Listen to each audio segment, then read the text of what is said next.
Welcome to A Lighter Shade of Brown. Today we're going to talk about my life as a trial lawyer, the PGA Tour, golf, my love-hate relationship. Find me where you get your podcasts. Hit that subscribe button, that like button, click that bell. Stay tuned.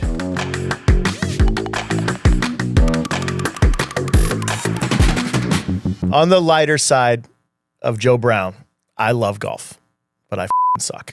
So I enjoy it. You've heard me talk on rants about how these old guys kick my butt every weekend when I'm out there playing golf. It is just a hard sport, and I really enjoy playing it. I enjoy watching it. I enjoy seeing these guys do shit that I could only dream of. I can't hit a driver to save my life. I mean, one of these days I'm going to figure it out. Andy Soheim was on the show. He got me out the pings, got fitted for his driver. We're going to try that. Hopefully that works out. So I'm getting that ordered. So I'm excited. And then if you watch the PGA, I mean, there's a lot of crazy shit going on right now. I mean, it looks like Liv may be going away. I'm a fan of that. I'd like to see these guys get back out there. I love John Rahm, obviously ASU guy. I went to ASU. I think he's just a generally good guy. I'd like to see him back on the PGA Tour every week, not just for the majors. He just had the PGA Championship, came in second, cost me a bunch of money because I put some cash on him to win. I mean, $25. It wasn't like a lot of money. But if he would have won, I'd have done well. He didn't win. Unfortunately, he came in second, so I win 0.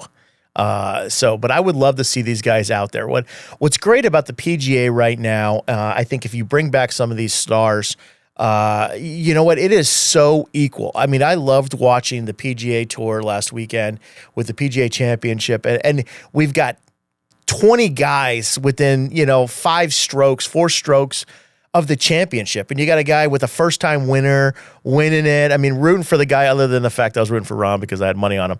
But I'm happy for the guy. Looks like a genuinely good guy there, and him and his wife had a life-changing event for that family. The week before in the PGA Tour, some guy who was brand new to the tour, maybe his 4th or 5th start wins. It's just great to see all this talent, all these people competing. And it's not like, every week. I mean, don't get me wrong. I love Tiger Woods, and I enjoyed watching Tiger Woods, and I love that run was a miracle. And that's really what got hooked me on golf. He's the same age as I am. And it was just fun to watch him and to watch him as a young adult grow into a man, and at the same time I was doing the same things, and he was just accomplishing amazing things, and I don't know that it'll ever be accomplished again. But what's different now is there's a bunch of people all together, and they're all good, and they're all doing amazing shit, and it's fun to watch. And it makes me just like, I watch them and I want to go out and try to play golf again. Then I remember I suck, so it's it doesn't look the same, and it doesn't travel the same, and I don't get that ball to check up and spin, and I can't hit a 5-iron 220 yards like these guys. I can barely hit a 5-iron at all. But that's what's great about this sport is it's just so competitive right now, and you just don't know what's going to happen from week to week, and I enjoy watching that. I don't like seeing someone run off with it and you already know who's going to win. I like seeing these guys battle, and the last hole counts for something, or the last 4 or 5 holes count for something, and someone's got to make an amazing shot to win, and that's just great. And it's great TV. It's great for golf. It's great for the average fan. And I think once we get rid of Liv and we get everybody back in the same tour again, let's not be punitive by the PGA. Let's just let them in, figure something out, and get John Rahm playing every weekend again. Get DeChambeau. I mean, that dude's crazy. Get him out there. He's a different guy. You know what? And that's what makes this world great. Is there's a bunch of different people all existing, and that the PGA Tour is no different, and that's fun to watch.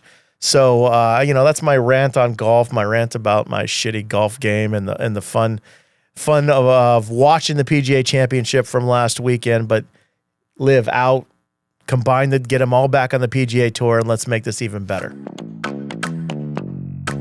If you know anything about Accident Law Group, we file a lot of lawsuits, and we have a very robust litigation team. In fact, I don't know anybody else who has as many litigators as they do pre-litigation attorneys. In fact, I think we have more litigators than we do pre-litigation attorneys here, and that's just not common. It's definitely not common in a firm that advertises like we do, and to the extent that we do. it's been important to me when I started a firm that we have a strong litigation department, because I think that gets you better settlements in pre-lit, and it also keeps the insurance company honest. Now, I enjoy that part of the practice. I enjoy preparing those cases and help preparing them for trial and building them up. And along the way, cases don't go to trial as often as you would think. It's not like TV where every week there's a trial when you're watching TV. It's not like that. I mean, they ultimately settle majority of the time. We did have a trial last year that didn't get settled. We got a couple, I think, coming up this year that probably, don't look like they're going to settle. We're going to, try them and see what the jury says. Sometimes we're just two different sides, too far apart to resolve it. And that's okay. That's what's great about the jury trial system. But that's what's great about ALG. And that's what's great about what we do here, is that we prepare those cases. We take them all the way, and we're not afraid. I love it. It keeps me strong, mentally strong. I literally just hired someone to take a bunch of my administrative work off my desk so I can spend more time helping build these cases, getting them ready for these trials, getting the mediations done, helping, prepare the arguments on these cases. Last night, I got hit with an argument at 8:00 at night. I'm sending a text to my head of my litigation saying, hey, we need to put this forward in our case against so-and-so. This is a great thing, and we need to ask this in the next deposition. We need to set this up in this manner, and I think it's going to get our client the best result possible when we start phrasing the case and putting the direction. And that's really what it is. How do you tell your client's story? How do you make that jury understand your client's story, sympathize with your client so that they give them money? Because that's what it's all about. At the end of the day, if the jury likes your client, they will find a way to give your client money, no matter what. That's what's going to happen.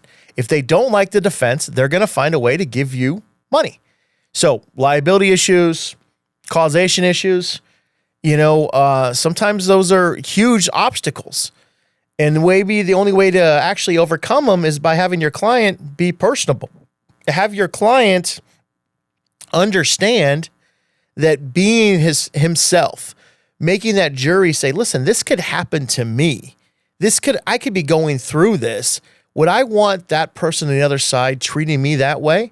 No, we need to make them pay so they don't do that again. And that's what's great about what we do. That's what's great about being a trial lawyer and accident law group and really putting that all forward, is because we want to tell that story. We want to, frame it in the right way so that the jury understands that and understands our client, understands what that person has gone through as a result of the negligence of the guy sitting at the table next to us.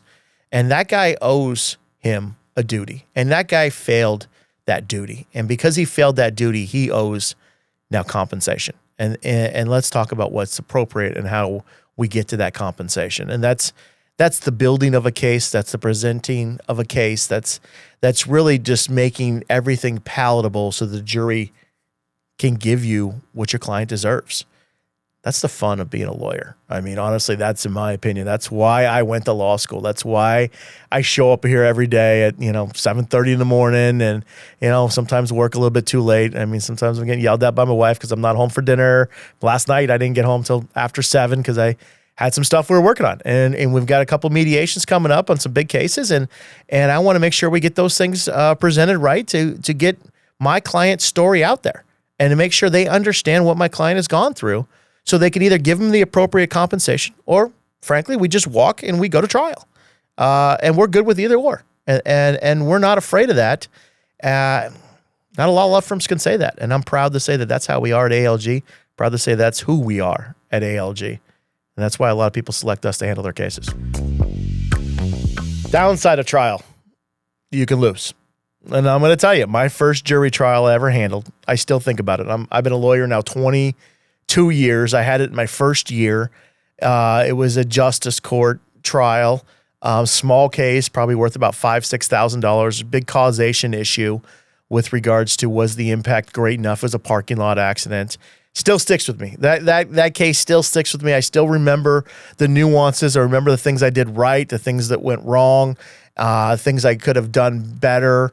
In that particular case, my client didn't show up to prep for trial. and it showed, and it came out. And honestly, she did an amazing job at the deposition, and she was well prepared. But she decided that she thought she knew it from that deposition, and she didn't need to come and prepare for trial. And it didn't go so well. The defense attorney really tore her apart. She just did not recall a lot of little simple things that were important, and the jury clearly disliked her. And it was something I learned. That's where I learned.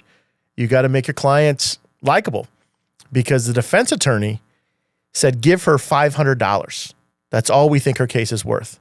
And that jury gave her $0. So they did not like her one bit. She got lippy. She got mouthy. She got combative with the defense attorney. At one point, I nailed the defense attorney on some cross, and she tried to high five me. So that didn't go over well, I don't think. So it was a learning experience for me to really understand that, hey, it's all about whether they like your client or not. I mean, that plays so much more of a factor in the case than I think people realize, is that I think a lot of lawyers realize, is that, you know what? They like your client, they're going to find a way to give her some money. They don't like it. They don't like your client. They don't like the case. They don't like something about it. You're going to have a hard day. And I had that hard day. I think I was a lawyer maybe 18 months. Learned a lot during that trial. Actually wanted to appeal the trial, but my client was done. She didn't want to deal with it anymore.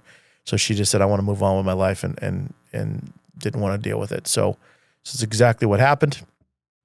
But you learn more from your losses than your successes. I believe that. I've always believed that.